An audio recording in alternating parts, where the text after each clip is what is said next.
Alors, bonjour. Aujourd'hui, je vais vous expliquer la notion d'ensemble. Alors, qu'est-ce qu'un ensemble selon vous? En mathématiques, tout commence par les ensembles. Sans les ensembles, il n'y a ni la probabilité, ni le dénombrement. Il n'y a ni dénombrement, ni la probabilité. Alors, qu'est-ce qu'un ensemble?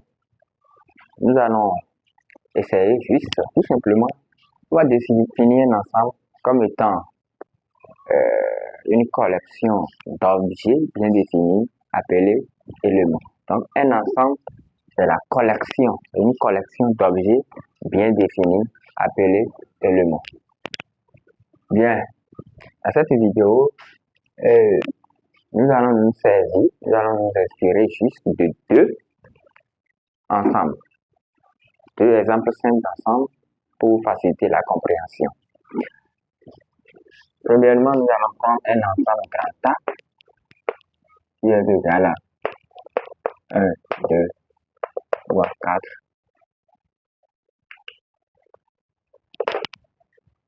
Bien. Après, nous allons prendre un ensemble grand B qui est égal à 3, 4, 5. Alors, voilà les deux exemples d'ensemble que nous allons utiliser dans notre vidéo. Bien, nous avons défini tout à l'heure ce que c'est qu'un ensemble. Et nous avons dit que c'est juste la collection d'objets bien définis appelés éléments. Quand nous prenons l'ensemble A ici, les éléments, vous allez voir 1, 2, 3, 4. 3. Quand vous prenez aussi l'ensemble B, il y a 3, 4, 5. Voilà les éléments, ce que nous appelons les éléments. Alors donc, dans l'ensemble A, les éléments ici sont 1, 2, 3, 4. Voilà les éléments de l'ensemble A. Pour l'ensemble B, les éléments de l'ensemble B sont 3, 4, 5. Voilà. Donc, c'est ce que c'est qu'un ensemble. Un ensemble, c'est une collection d'objets. On met des éléments ensemble et puis c'est l'ensemble de ces éléments qui forment en réalité ce que nous appelons un ensemble. Après ça, nous allons d'abord définir ce que c'est que l'on va définir la notion de cardinal d'un ensemble. C'est par là que nous allons commencer.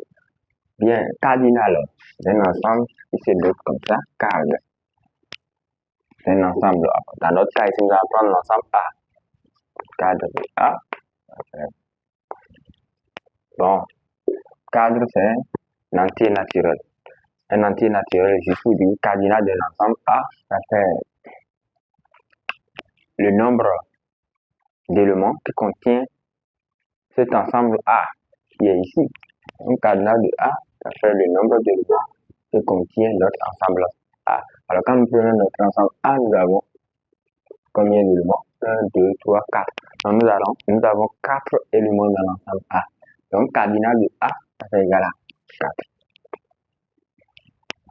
Il y en a de même pour l'ensemble B aussi. Donc pour l'ensemble B, nous avons combien d'éléments? 1, 2, 3. Nous avons 3 éléments. Donc cardinal de B, ça fait égal à 3. Voilà en quelque sorte ce que c'est que la notion, on comprend sur la notion de cardinal. Après ça, ensuite nous allons aussi définir la réunion. On appelle la réunion d'intersection. Tout d'abord, nous allons parler de la réunion des deux ensembles. Nous allons toujours prendre les ensembles A et B qui sont ici. Donc, la réunion de deux ensembles, dans notre cas ici, la réunion des ensembles A et B, ça se note A union B et qui est égal à. Bon, comment vous arrivez à déterminer la réunion de deux ensembles? Tout d'abord, nous allons définir ça. On va définir ce que c'est que la réunion de deux ensembles. La réunion de deux ensembles, c'est juste les éléments qui se trouvent dans un ou dans l'autre. C'est-à-dire, quand je prends A et B, soit l'élément est dans A ou l'élément se trouve dans B. Alors, si tel est le cas, alors l'élément en question appartient à la réunion de A et B. Donc, dans ce cas, nous allons nous servir de ça pour dire que A union B, ça fait égal à. Bon, tel que vous voyez ici, là, nous avons 1 qui est dans A, 1 n'est pas ici, alors 1 appartient à la réunion. 2 qui est dans A, 2 n'est pas ici, 2 appartient à la réunion. 3 qui est ici, 3 est ici aussi, 3 appartient à la réunion. 4 ici, 4 est ici aussi, 4 appartient bien à la réunion. Bon, 5 est ici, 5 n'est pas là, 5 appartient à la réunion. Voilà, donc voilà, c'est comme ça que nous allons définir, c'est comme ça, on définit ce que c'est que la notion de réunion de deux ensembles. Il y en a de même, même si on met dans le cas général de plusieurs ensembles, un ensemble, c'est la même chose. Ouais. Donc c'est un peu ça. Après, en évoluant, nous allons montrer tout ça là, comment ça marche.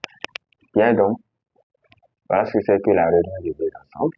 Et nous allons aussi parler de la notion de cardinal définie précédemment. Le cardinal de A union B. Le cardinal de A union B. Dans ce cas, ça va être égal à quoi? Bon, ça c'est. Le cardinal, c'est un nombre entier naturel. Alors, ça va être égal à quoi? Ça va être égal juste au nombre d'éléments qui se trouvent dans A union B. Parce que A union B aussi, c'est un ensemble. Donc, nous allons compter. 1, 2, 3, 4, 5. Donc, nous avons 5 éléments en union B. Donc, cardinal de A union B sera égal à 5. Voilà. J'espère que vous avez compris. C'est pas compliqué. Bien. Ensuite, nous allons aussi définir la notion de l'intersection de deux ensembles. Nous allons nous arrêter sur 2. Et vous allez aussi imaginer pour si on vous a mis en face de plusieurs ensembles jusqu'à un ensemble comme ça. Donc, A union A inter B, dans ce cas, nous allons toujours prendre, passons à dire que c'est les deux ensembles là que nous allons utiliser ici pour faciliter la compréhension. Donc, A inter et voilà comment ça se note. Se note A inter B est égal à. Voilà. Donc, nous allons définir ce que c'est que l'intersection de deux ensembles. Voilà, donc, l'intersection de deux ensembles, c'est juste les éléments qui appartiennent simultanément aux deux. L'élément se retrouve dans A, et ça se retrouve aussi dans B. Donc, c'est et. Ça doit être présent partout. Alors, nous allons prendre les deux exemples qui sont ici. Quels sont les éléments qui se trouvent dans A et qui se trouvent aussi dans B. Donc, nous prenons 1 qui est dans A n'est pas dans B. Donc, 1 n'est pas dans l'intersection. 2 qui est dans A, 2 n'est pas dans B. Alors, 2 n'est pas dans l'intersection.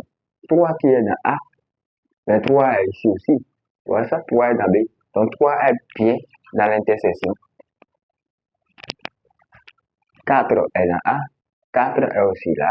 Donc, 4 appartient à l'intersection.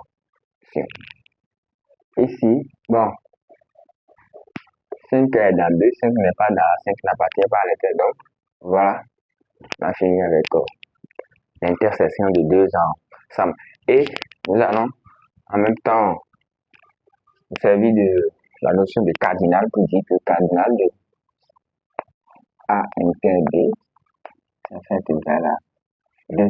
Le nombre d'éléments qui se trouvent dans l'ensemble. Alors, A inter B, c'est bien un ensemble. Et cardinal de A inter B, ça veut dire que nous avons deux éléments dans cet ensemble. Donc, j'espère que vous avez bien compris.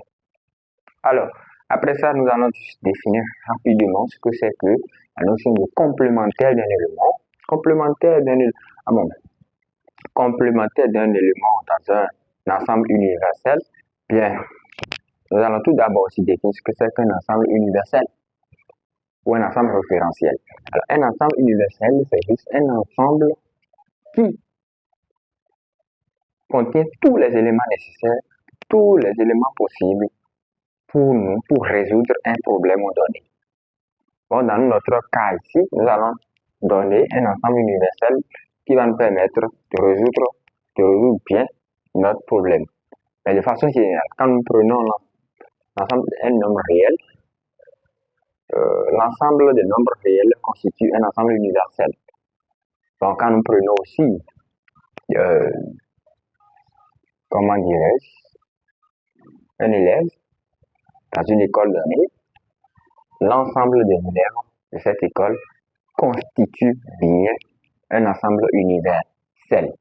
Parce qu'on peut faire une étude qui concerne les élèves, par exemple, mais ça doit regrouper de façon générale tous les élèves et avant que l'étude ne commence. Donc ici, dans notre cas, nous allons donner cet ensemble grand E.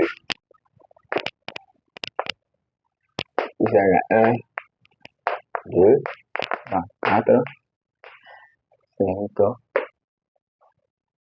6, comme un ensemble universel. Ouais, donc, en ce cas, qu'est-ce qu'il y a lieu de faire? C'est-à-dire, nous allons prendre cet ensemble A. Donc, nous sommes en train de parler de complémentaire d'un ensemble. On est en train de parler de complémentaire d'un ensemble. Donc, quand nous prenons l'ensemble A, complémentaire de A, ça se note bien A, C, ou vous pouvez noter ça comme ça. Voilà, complémentaire de A. Non, E, bien, c'est notre ensemble universel. C'est ça. Donc, c'est comme ça se note. Et dans ce cas, qu'est-ce qu'il y a lieu de faire? Bon, on va définir ça juste. Complémentaire d'un ensemble, dans un ensemble donné, c'est juste les éléments qui se trouvent dans l'ensemble universel, mais qui ne se trouvent pas dans cet ensemble. Alors, quand nous prenons A, quels sont les éléments qui se trouvent dans E et qui ne se trouvent pas dans A? C'est eux le complémentaire de A dans E. Et donc, nous allons déterminer ça. AC, ça va être égal à. Donc, il y a 1 ici, 1 est ici, donc 2 ici, 2 est là, non. 3 est là, 3 est là, non. 4 est ici, 4 est ici aussi, non. 5 est ici, ce qui n'est pas là. Donc, 5 appartient à complémentaire de A dans E. 6 est ici, 6 n'est pas là-bas. 6 aussi appartient à complémentaire de A dans E. Voilà. Donc, c'est ça, nous avons déterminé ça. Complémentaire de donc, cardinal, la notion de cardinal de AC, ça fait égal à 2. C'est ça. Il n'y a pas ça contient 2 éléments. Il y a une formule là que vous avez regardée. Cardinal de AC, ça fait égal à cardinal de E, de l'ensemble de E, donc cardinal de A. Donc, c'est ça. Donc, vous allez garder ça, c'est ça. Eh bien, j'espère que c'est bon. En dehors de ça, qu'est-ce qu'il y a lieu de faire? Nous allons définir ce que c'est que produit cartésien de deux ensembles. Nous allons prendre toujours ces deux ensembles. On va définir le produit cartésien. Et ça se note bien A. Ah bien. Ça, c'est le produit cartésien. Le produit cartésien, c'est des couples. C'est des couples AB. C'est des couples A. B. Tel que A se trouve dans A et petit b se trouve dans grand B. Ça, produit cartésien de. Alors, nous allons former le produit cartésien de cet ensemble. Donc, A quoi? B. Ça va être égal à. On a dit que c'est des couples. Donc, je prends 1, 3, 1, 4, 1, 5, 2, 3, 2, 4, 2, 5, 3, 3, 3, 4, 3, 5. C'est ça. 4, 3, 4, 4 et 4, 5. Je pense que c'est maintenant le ciel de compter. 1, 2, 3, 4, 5, 6, 7, 8, 9, 10, 11, 12. Bien, nous avons 12 éléments dedans. Donc, c'est cardinal de A fois B, ça fait égal à 12. Hein? Cardinal de A fois B, ça fait égal à 12. Ouais. Donc, ça donne 12. Bien, nous allons faire ici rapidement. une formule nous a dit juste pour trouver cadenas de produits cartésiens de deux ensembles, c'est simple. Donc, cad de A fois B égal à cardinal de A fois cardinal de B. Et nous allons vérifier rapidement. Cardinal de A, notre ensemble A c'est 4 et cardinal de B c'est 3. On va voir si 4 fois 3 et 4 de A fois B égale à 2. Vous avez vu, donc cette formule, ça nous permet juste de calculer, parce qu'on n'aura pas le temps si le nombre est grand. Pour former les couples, ce serait beaucoup de couples, donc on aura plusieurs couples, on n'aura plus le temps de. Alors, rapidement, pour utiliser cette formule pour calculer le cardinal de A fois B. Alors, je pense que c'est tout ce que nous avons donc à retenir sur ce qui concerne la notion des ensembles. Bon, je vous remercie. À bientôt pour la suite et notre prochaine vidéo.